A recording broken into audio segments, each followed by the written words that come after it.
starting at 7:30 a.m. We'll get you set and prepared to start your mornings with traffic and weather. Also, we'll keep you well informed with news and commentary, internationally, nationally, and locally. We'll also introduce you to individuals, groups, and businesses that are making a difference throughout the world. All that takes place right here on 88.7 FM WGVE. Wake Up GI with Jeffrey Smith. Monday through Friday, 7:30 a.m. on 88.7 FM WGVE. Welcome back to the new #1 morning show in Northwest Indiana. News, sports, education, and entertainment. Wake Up GI with Jeffrey Smith. Brought to you by the Geary Community Schools Corporation.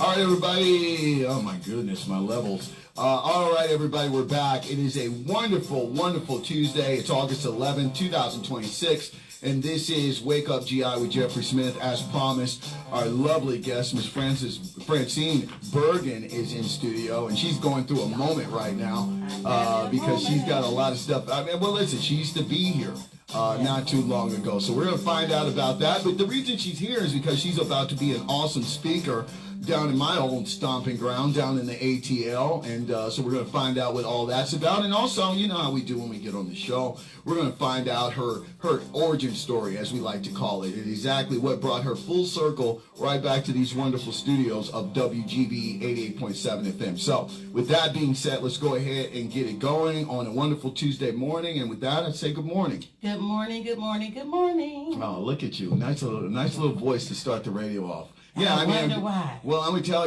you something. There are people out here who appreciate that. They have to wake up to this guy every morning. Yes. So we thank you for coming in. Well, first of all, how you doing? I am so wonderful, and as you can see, I am really trying to hold my tears back. Yeah. I promise I am not going to cry on the show. Right? Well, we're not going to make you cry, or at least not intentionally, or at least not as you know it. It might happen. We look for ratings there anywhere we can get it.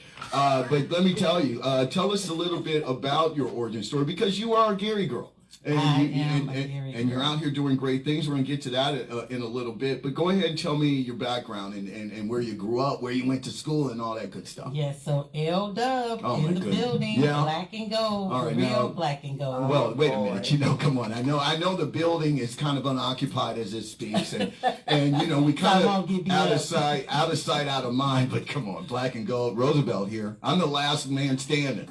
But anyway, of course, you went to L-Dub. We love Lew Wallace. I had a lot of relatives, a lot of friends who graduated from that wonderful school. So once again, good job. And so you went to Lew Wallace, and at that point, you were coming to Career Center for a spell. Yes, so junior and my senior year, and what's just so funny is because at the time, the station was not the studio, the station, this part was not necessarily up and functioning. Right. It was an idea and a concept. It was we need some teachers, we need some people to fill it. And I don't know if you know Vernon A. Williams. Oh, absolutely. Not only do I know him, not only we got an opportunity to be very close, and maybe about a year or so before he died, down in Indianapolis, he wrote an original screenplay, and my wife directed it down at the Madam C.J. Walker. So we've got an opportunity to know and hang out a long time before he passed away. But sorry, go ahead. No, that's okay. And they brought him in at the time. Yeah. And we were down the hall in the class. This was the studio, and there were only about 8 or 9 of us in the broadcasting class. Yeah. And he just treated it like we were superstars. Yeah. We had no clue what we were doing. We'll never forget the first day of class. He introduced us. Every day we had to learn a word. Right. And he brought in a word, and the very first word on the very first day of class that he gave us was posthumously. Posthumously, yeah. And we had to learn these words. And isn't that appropriate? We're talking about him right now, posthumously. Go ahead. Yes. And so... Yeah, he'll be absolutely, and once again, just a great guy. And there are a number of different people I see all the time when I go into the old files and I'm taking care of stuff. And it's crazy to me when I see some of the names that I know who have been associated, either sitting in the seat of Vernon, or people that have come through here as yourself. And so I want to thank you for sharing that story, because we're trying to keep it going. We will, we are keep it going. Obviously, with the evolution of a podcast. We got so many options that we're doing at this station, and so I'm so glad that you shared that. Yeah. So talk about where you went after you graduated and started to become the woman that you are. What did you do next? Well, we gotta, before we even jump to that, we gotta shout out to Crusader. Oh, okay. Because I was a student there. He had me interning and writing as a Crusader. Gary was the first chapter too of like Indiana Black Expo. So we were juniors. Yeah. And we were at everything. I mean, I remember the Larry Bird Classic. We were back and forth. Indianapolis, we had press passes. I don't know if you guys remember the place on 15th Avenue called Land Fair. Y'all remember? Certain things you're supposed to ask me off the mic. Yeah, we don't talk about Land Fair here. Land Fair, and I remember we gave, and I have to get what the event was called, but we hosted Flavor Flav and Houdini in 11th grade. Yeah. And I don't know if we were supposed to be in Land Fair. No, you weren't. We were in Land Fair. Even though it was across the street from Tolliston. Let's not talk about the Land Fair. Oh, my God. But, those are like the times and the memories. Absolutely. I remember up and down the road. So he exposed us to competitions. Yes. So many things. So, and he was like a dad to me all of these years. So I had to say that because he was really instrumental. So from Lew Wallace, believe it or not, so I went to IU Bloomington on the groups program. Yeah. Shout out IU. And believe it or not, when I got down there, I was like, I do not want to do broadcasting. Right. I did, but I didn't. And here's why. Because of the time requirement. We see Chelsea. Hello. Yeah. It's a major time requirement. Yeah. And I remember I had to go work at a radio station on Thanksgiving. And I was like, but it's Thanksgiving. Yeah. And they were like, and this still goes on 24 hours. Yeah. I'm like, somebody's got to be there. But, you can't avoid Providence. Right? Yeah. Even though I didn't intentionally try to do those things, they were still right there in the forefront. Right. So graduated from IU, and I enjoyed telling this story. Let me tell you why. Because after I graduated from IU, I did not immediately just say, oh, let me go to college and let me, finish and go do this. I said, I don't know what I want to do. Oh, of course. And at that time, we didn't have all these options. Yeah. And I'm like, I'm not staying in school 7 more years. Are you crazy? Right. Like, who Well, does what that? options you mean you didn't have? So, for example, now with the programs, the options, as far as like, because back then it was just, all you could get was an MBA. That was it. Well, that was business, right? MBA, right. yeah. So I'm a business teacher. Okay, I got you. I got what you're saying. So it was, and I'm like, but what else is there besides that? And that was kind of it. Right. So fast forward 20-some years later, now you have a master's in organizational leadership. You have all these different things that weren't there. Right. So that's what I mean, because that was it. Yeah. And I get what you're saying. The pathways weren't defined. Yeah. You know what I mean? Because I know that there were a lot of people who were at the same crossroads you were, and I would assume they'd say the very same thing you did, and they just had to kind of carve it out. And it's very hard when you're the first person, or you're just trying to figure it out. As you just pointed out, organizational planning and things like that. It wasn't defined. Next thing you know, you're out here doing something. They say, hey, what's that? Organizational planning. Yeah. You know what I'm and saying? Then you name it, you define it, and here it is. And here it is. And guess what? Even then, this is so funny. Yeah. But it's not. But it's Providence again. I remember writing down. I remember being a freshman. I remember being on IU Bloomington's campus. And the what do you want to do moment, I said, I want to do international business. I wrote that down. Yeah. But I didn't know what that meant. Yeah. Business internationally. I just, I want to travel. I wanted this. I wanted that. And that was all I knew. Right. But fast forward, and here we are at the National Business League in Atlanta. I love it. I love that moment. I love you sharing a bit of your journey and things like that with us in the audience. And so before we kind of get into you and what you're bringing to the table, tell me a little bit of the background of this conference. How long has this been going on? Is this a rotating conference, or is it something that kind of is spawned out of Atlanta? I lived in Atlanta after I finished college for a bit, and I know that they can have their own little things. It's an international city. Make no mistake about it. But they tend to have things that might just be unique to Atlanta. Everybody kind of comes down there just like Dallas does, and Houston as well. So what is this event? Give me the backstory of that. So I'm telling you, my stories are always Providence, because I am one of those organic, I'll, let the Lord let it happen type of person, right? And I got this email, so serious. I don't even know where I got the email from. I'm like, where the heck I get it? And apparently I filled it out. I really don't remember.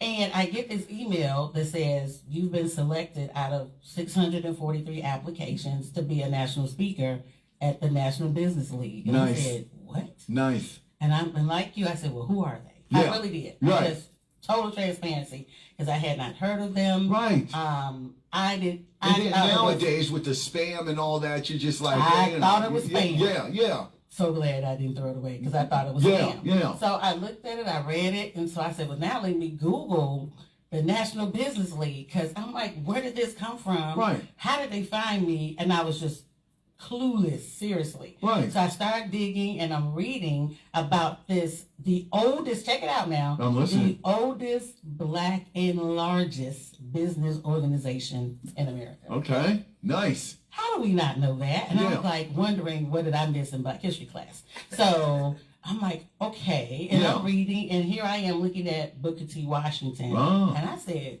what? So here's me. I'm the ultimate skeptic. Yeah. I started doing some phone calls. I did. I would too. called my I'm people. laughing with you. That's exactly what I would have done. Hey, I called my people and I said, okay, are you guys familiar with this organization? Because here's the thing. They are based out of Alabama, out of Tuskegee. That's where I went. Okay, Yeah. go. So you're going to really love this Okay. part. So, and I'm reading and I'm looking. So I said, well, let me look up people who are part of the organization. Yeah. So now I look up the president, Dr. Ken L. Harris. Okay. And I said, well, okay, he's a real person on LinkedIn. Yeah. The whole kit and caboodle. And I'm like, wait, this is before I accepted still. Of course. Before I Yeah. accepted. Yeah. So I said, let me look at this. And so now I'm on LinkedIn and I'm looking at all this stuff and this history. And now I'm getting these emails. Mm-hmm. And the emails start giving the history about the organization. So it was founded August 23rd, 1900 by Booker T. Washington. Wow. And it was for specifically Black economic development. Oh, absolutely. Black economic sovereignty. And Yeah. I'm like, Well, that's Tuskegee. That's what? Booker T. Yeah. you know, and I'm serious. I was sitting here just really in amazement. Right. And I still went back to how to get my information, but then I accepted. So I made a few calls. I accepted, and I'm like, okay, but now what? Right. Because I was still thinking it was spam. Right, because I guess the next question would be how they find you. Where, because obviously you're out here in the ethos from things in the way that you move, and it's very, that's what people do. That's how, whether it be through, financial reasons or whatever, Yes. we all have our digital footprint from Yes. the ways that we move. So it's very easy to find or to troll for a character or a person Yes. of your stature and who's moving Yes. like you are. So did you want to check on that? Did you kind of find out, like, how did I get on their radar? So apparently I got this email. I just really don't remember. And I'm just like, okay. And apparently I filled out this application. Yeah, I just of course you did. don't remember, but great. And they went through their process, and they're like, we have a meeting on this day. And I said, oh, this is like really real. Absolutely. And it was really real. So here I am on an international call. Oh, yeah, is it a Zoom? With yes, we were Okay. on Zoom. Yeah. With the president, who made sure he made himself visible. Yeah. So that we can know this is a real thing and who he is. And just shout out to Dr. Ken, because let me tell you, and you'll find with me, I'm very transparent. Okay. And I'm just I am who I am. So I was really wondering, I hope I can say this on here, but what kind of Black person am I about to get? That's really what I was thinking. Okay. Just in all honesty. Listen, you're on the right show for that. I'm just letting you go. Very good. Go I'm ahead. like, ooh, Yeah. because I just really love to share those moments that we go through as people. And I said, okay, because I had no clue. I had no idea. I had nothing to work with. No, because I can appreciate your situation, because I would assume that too. I'm somebody that's on LinkedIn, and there's a lot of times I get stuff. I don't always respond like you do, but I've gotten tagged or things like that, and you'll look at it and you're like, okay, what are we doing this? And then next thing you know, you kind of go and you do give it a little bit of your time, and you go through a couple layers, and now it's, you got to pay $150 and you can be part of a conference, and I'm like, okay, I see what's going on here. This ain't for me, and so that's what I'm thinking. Like, okay, yeah. And so here he comes on this call. So first of all, here's this young, vibrant person, Right. And I'm like, leading an organization I haven't heard of at the time that started in 1900. Come on. Yeah. For this year, here's what's good to note too. This year makes 126 years. Absolutely. This organization has been around. So my mouth is open. Yes. Then I'm going back to Booker T. Washington and just the legacy of who he is. Yeah. Because I'm pretty sure, like us in this room, I mean, I wrote at least one book report about Booker T. Washington. Yeah, absolutely. So my mind, honestly, was going through that part of what was happening. Not even the conference, but just who he was. Who he was, yeah. I know that exactly what you're saying. I've been indoctrinated by him. Yes, yeah. And I thought about my family. I thought about my grandparents. I went through that. Yes. And that's nice. I went through, and I'm not going to cry again, but I went through my grandmother. So I'm from the South. So I am from Louisiana. Really, what part? Tallulah, Louisiana. Oh, I know where that is. So that is actually my hometown. I know, right? And I was born We're going to talk about how you got up here. My dad. Okay. My dad, at that time, so you got to go back to the 70s and, how they're looking for these opportunities. Yeah. And my dad brought us here. Okay. And at that time, telling my age, but it's okay because I'm happy to be my age. But my dad brought us here because he actually got a job. It's BP now. Yeah. But it was Standard Amoco. Oh, absolutely. See, over in Whiting. with me? Yeah, I'm with you, yes. And he got a job there. My dad was a welder. Oh. And so he making good money. Man, let me tell you, he was. Yeah. Look, yeah, I know. Look at you and I. We're just over here, we're getting lost in our thoughts. Yeah, and here we are. We're in Gary. We used to live on 13th and something off of Grant Street. Yeah. In a 2-flat, and I remember we were upstairs. It's kind of crazy. Yeah. I can picture that. I think I know somebody who lived there. Yeah, and we were upstairs. 13th and Grant. It was I know it's like those 2 flats, whatever they're called. And we were upstairs, and Mr. and Mrs. Brown were downstairs. Look at you. I'm telling you. Naming names. They were an older couple. Yeah. And they took my parents in. So my dad worked. My mom, God bless her, did not have to work. Right. Right, as you just said. Yeah. And she was taking care of the family. And I remember we were just, up and down. Exactly. That's how it was. Yeah. And then, my dad, where we are now, England Park, I remember being a little girl, probably no more than 5 or 6, walking with him through that house with purple bubble gum. Bubblicious. Bubblicious. Come on, I can smell it to this day. Yeah. Walking through that house when he was, I didn't know then, getting ready to buy that house for our family that I now own today. Oh, look at you. I like that. You, it's I like that. And so, because we're coming back to that. So now you accept this. You do your deep dive, your background checks. You have your first international Zoom meeting, and now you get to see all the people that are kind of all in this as well. And the credibility of them, I think, is helping you make your decision. Like, okay, this is kind of serious. They look serious. They're serious. And so now, what are you learning? What is the purpose of this event?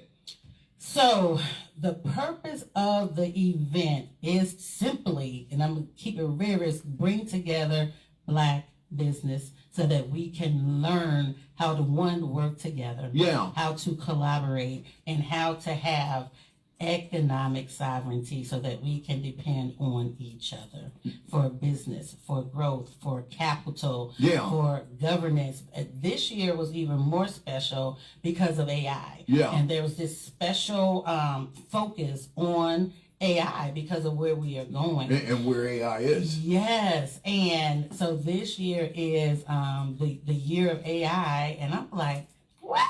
And I'm telling you, when I say I was just blown away, I was blown away. Right. And I'm on this phone call. I mean, there were literally people on here from, you name it, they were on there. There were judges. So let me give you this National Organization of Judges, the National Organization of Mayors. Yeah. Dignitaries, Africa, Australia. And I'm on the phone like, am I really on this phone call? Absolutely you are. And one of the things that I loved that he started off with, and this is Dr. Ken, he said, we don't want any Negroes with egos. Okay. And I said, what? Yeah. They were just so matter of fact about it. Yeah. Like, listen, we are here to work together. And let me tell you, that was really the moment that changed even me in business as a person. Yeah. Just everything, because we know how we think we can be, or there's gatekeeping. Oh, absolutely. There's middlemen, and the first thing he said on that day on the call, he says, "There's no middlemen. Yeah. There's no gatekeeping." Yeah. I mean, they just broke it down, pulled all the barriers down. Yeah. And let us know how we were supposed to work together. So what is it? So what is it that you are doing? Because this sounds very interesting to me. And let me tell you why I'm asking this is because, there have been and there still are, whether it be, for lack of I guess the best example here in Indiana is the Black Expo. That's supposed to be one large tent, different people coming together, mixing, partying, at in the evening part, but during the day you're supposed to workshop, network, blah, blah, blah. Yes.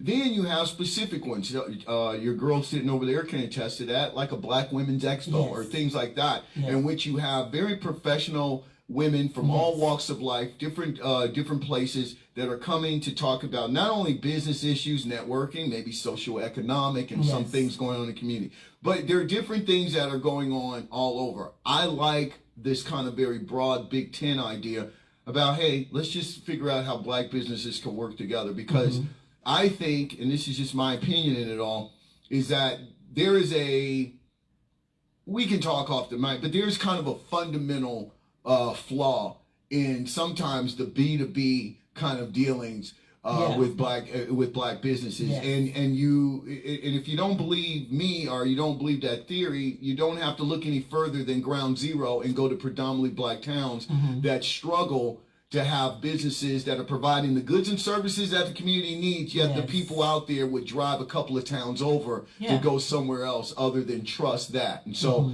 there's something inherent in there that we need to address from the ground up. But I love these kind of meetings and these kind of organizational conversations. Yes. Here's the second thing that stood out for me. That very first day of the call, and my mouth was just still wide open.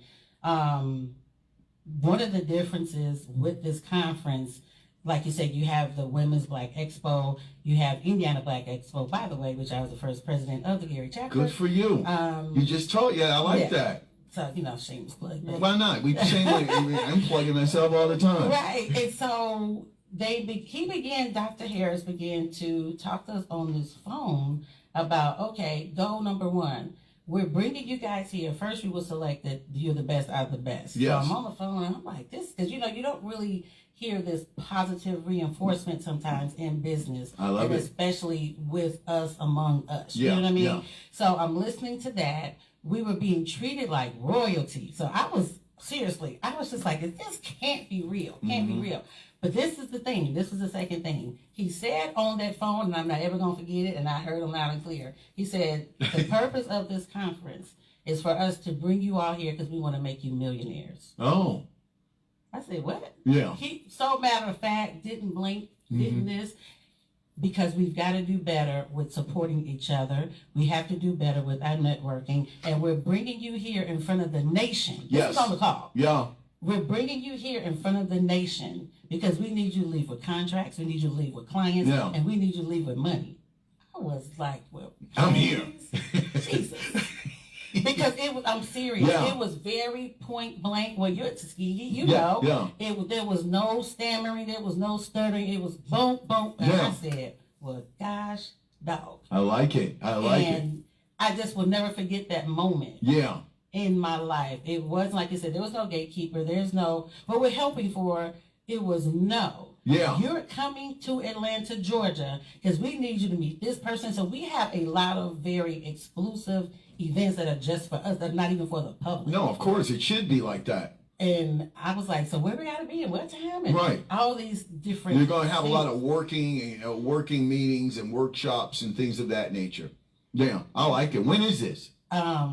I got, actually next week is August the 19th through Saturday the 22nd, because the 23rd we leave. But here's what's awesome. I'm telling you, I just was in amazement because on that Tuesday, and I can't think of whatever date that Tuesday is, and that Wednesday, which you're going to love, it is dedicated exclusively to Tuskegee. Oh. And there are going to be tours. Yeah. You have to sign up for it, though. Right. You're going to Alabama?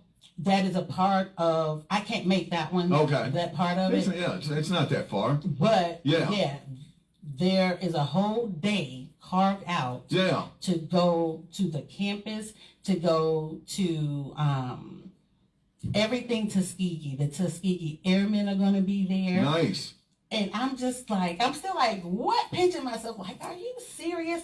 An entire day. Yeah. Listen, absolutely. Celebrating Booker T. Washington. Here's the thing. And on the call was his granddaughter and his great-granddaughter. Nice. On the call. So I want to know about because that's awesome, you know, and I think that there's a lot of legacy in all of our HBCUs. I had the privilege and the good fortune of kind of attending the Booker T. Washington, as we say, trail. You know, he went to Hampton. That's where I first went in undergrad. And then after he graduated from Hampton, he went with Mr. Samuel Armstrong, who's a philanthropist, and started Tuskegee. Yes. So, you know, I had the privilege of learning, because I didn't really know too much about that until I kind of got in there. So I really appreciate that. But there are so many other legacies to all the HBCUs. All of them have their own little story, especially down in Florida, Mary McLeod Bethune, Cookman College, all that kind of stuff. So I really think it's great that Dr. Ken and people like yourself are really getting together and doing this. And so I want to know about you, though. So what... Are you speaking at all? Are you leading a workshop? I know you're too pressed for time, but I want you to tell me a little bit about your contribution to this. Well, let me just say this. If I don't even do a thing, I know you're enjoying this.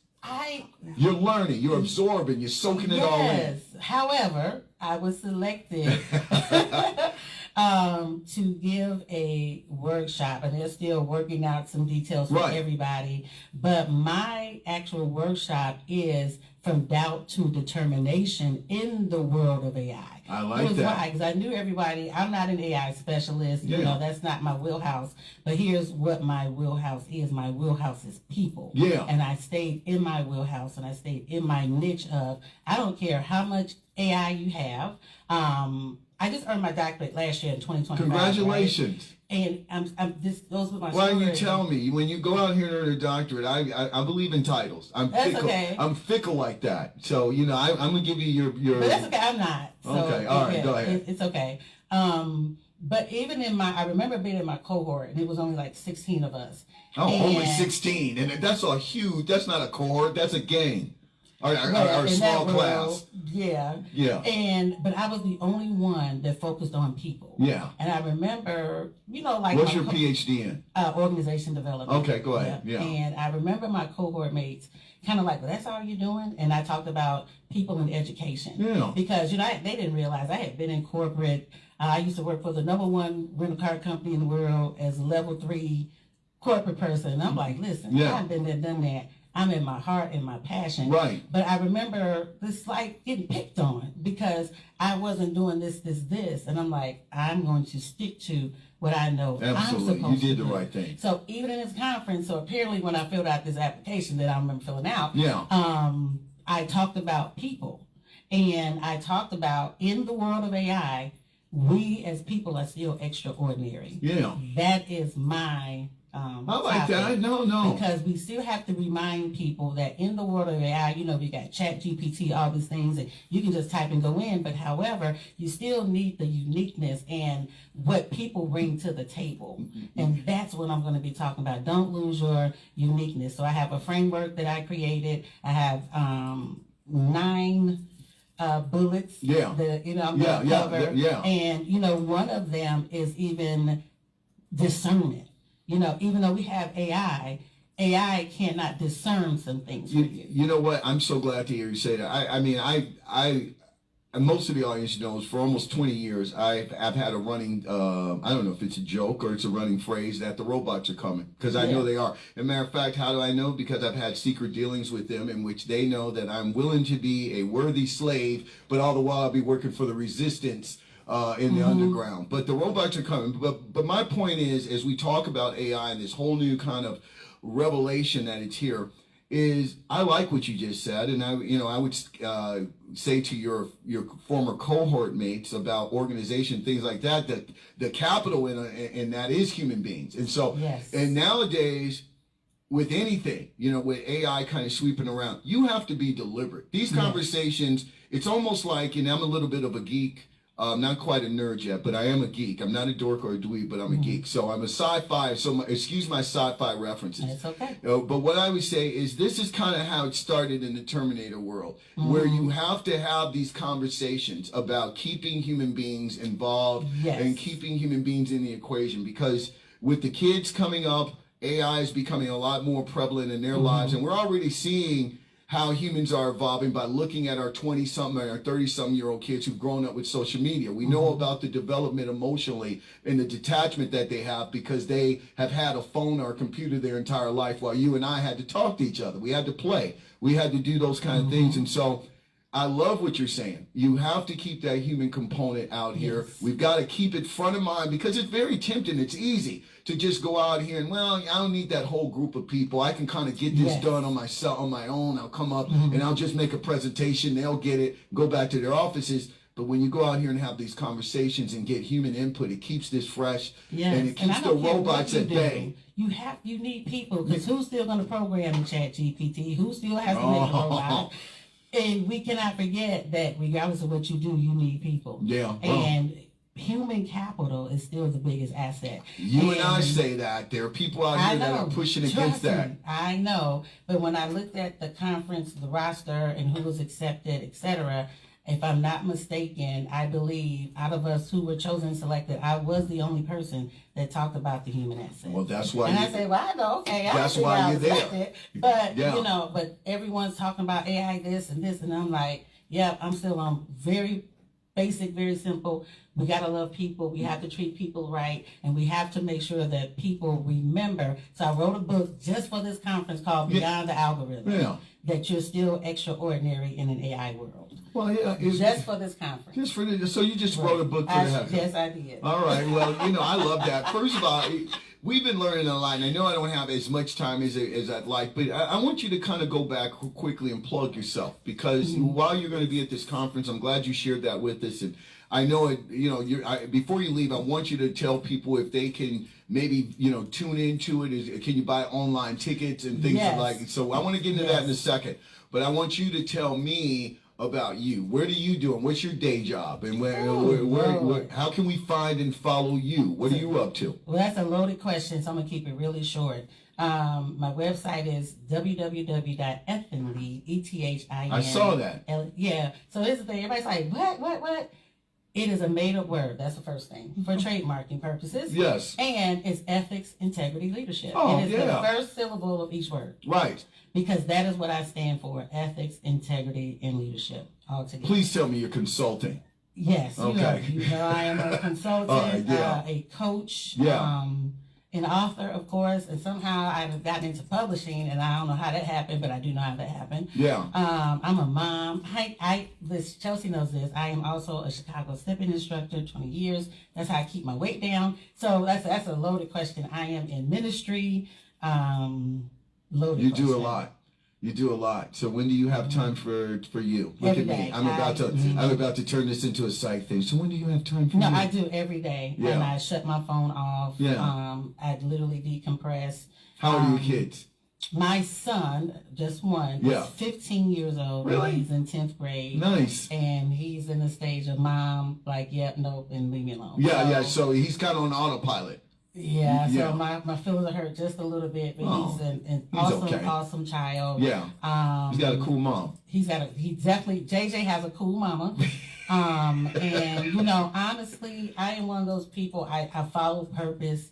I'm always going against the grain, and that's been my life story. So I'm just used to it, and I just kind of follow the path that God has for me to follow. I like it. And that's just it. I'm not trying to make anything happen. Just like this, I tell people, when you chase purpose, purpose will follow you. Yeah.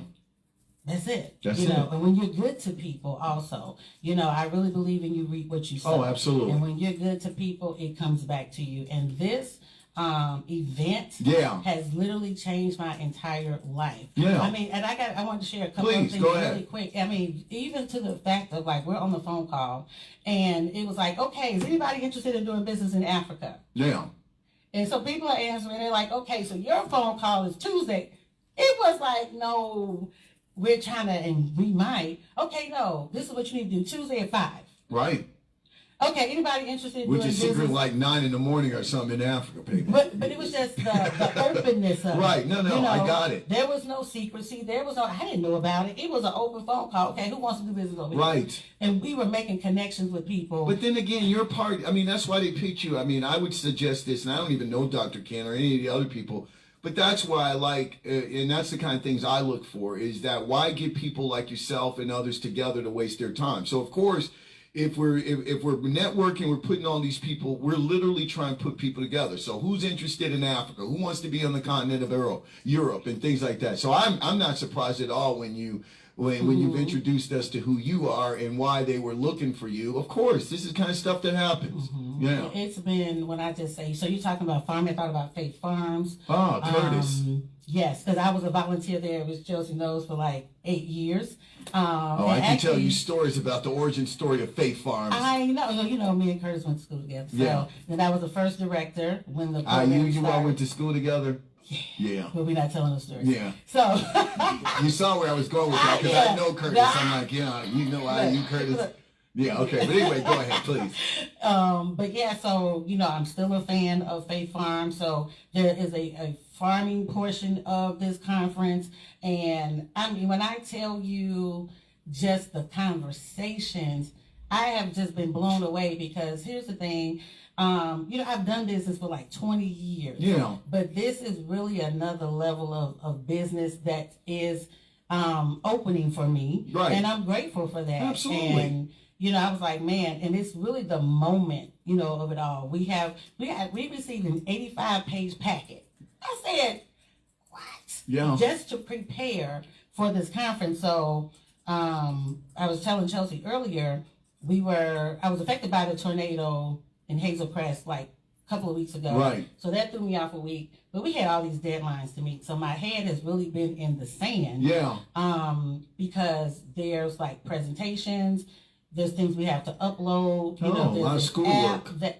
There's this app that we're on. Yeah. And they're like, no, sell your stuff. Do this, do that. Yeah. I mean, there's a structure to it. Well, of course. But I mean, we have all these things to do. Yeah. So I'm still trying to prepare some packets and my slide deck, and on top of everything else I'm doing. So when that happens for me, I communicate with my family. You know, I communicate with JJ and say, JJ, this is what mom has going on. JJ, your son. Yes, Okay. I'm sorry. Yes, JJ. Okay. No, it's fine. And I let him know what's happening so he can know what mom is doing. So he knows about Ethylene. He Yeah. knows about my business. Yeah. And I'm going to tell you right now, JJ is going to say, are you getting the check? All I want to know is, are you getting the check?